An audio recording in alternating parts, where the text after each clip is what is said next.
Åja, middag og sånn, eller er det? Det blir vel sikkert det, sikkert. Og er han borte på... Han kommer ikke fra middag.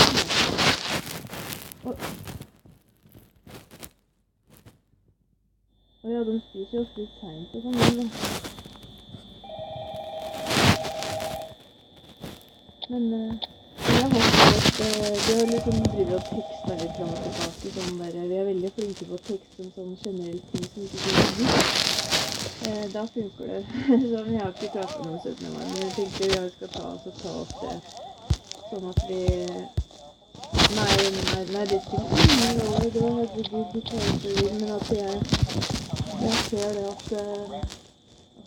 liksom det blir går for det som vi sa først, altså. At det blir ikke aktuelt med det, og det funker ikke i år. Så får de bare gå for meg, og jeg tror alle ønsker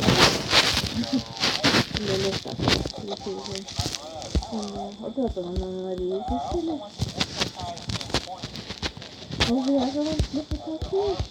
Og enten så er det liksom sånn, wow, jeg er så lite, og bare eller så er det så stikkig og liksom, jeg bare, vi tar det historien etterpå, liksom. Det er så i sin egen, jeg skjønner jo det, jeg hører bare på alle sider, og har ingen å tenke på, liksom,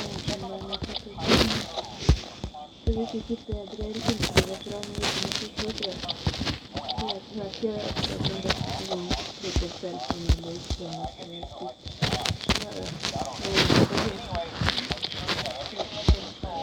Skal du liksom nå, blir du hentet, eller skal du gå? Blir du hentet, eller skal du gå, eller? Åja. Skal ta oss på mobilen. Ja, litt grann, ja. Så det går an å... Da vil jeg heller sendt det på min, titt på min, du. Fordi den der andre, den er plutselig av eller lagt bort, eller han sjekker ikke den eller sier det at det kan gå 3 dager, og så er det sånn, jeg fikk ikke tekst. Så hvis du vil sende tekst til meg bare sånn generelt, sånn, hvordan går det, eller hva har du gjort, sånn der som ikke det haster. Men hvis du vil sende noe som er en sånn, skal vi stille, så send til min. Ellers så kan det bli 3 dager med tekst for en brødstad. Bare skriv til Jan, skal vi, ikke sant? Skal vi betyr. Ellers er den andre er mer sånn brev, se for deg at du sender brev, da. Egentlig. Den er ikke så regular. Ja, jeg prøver det. Vi skal se hva vi får til nå. Ja, vi skal prøve å få til noe, for det er litt artig med, det er veldig glad i fågler, da. Så det er veldig, det er sånn, det som er favoritten. Ja, er det som er favoritten. Og nå har jeg drevet og ryddet litt grann i hobbyting og sånn, og finner sånn, du vet jeg samlet på frimerker som sikkert blir gøy å bruke etter en gang. Og så kan du ikke bruke det for meg så, jeg vet ikke, du vet hvordan du sparer. Men jeg tenker når kan vi jo måka, går det noen morsomme brev med litt rare. Du er jo flink til det, du også, da. Lage sånn brev med litt morsomme frimerker, eller sånn tegninger da.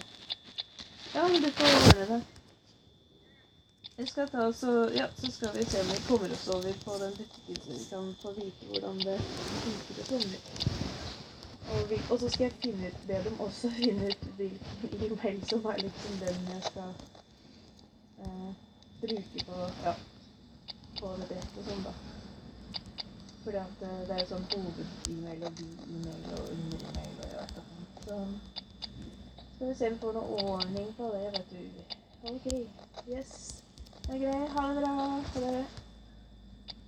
Det var de fått på riktig spill. Så vi skal gå bort og så spørre, for det var en ting til på den uttrykket å spørre dem om. Og så skal vi...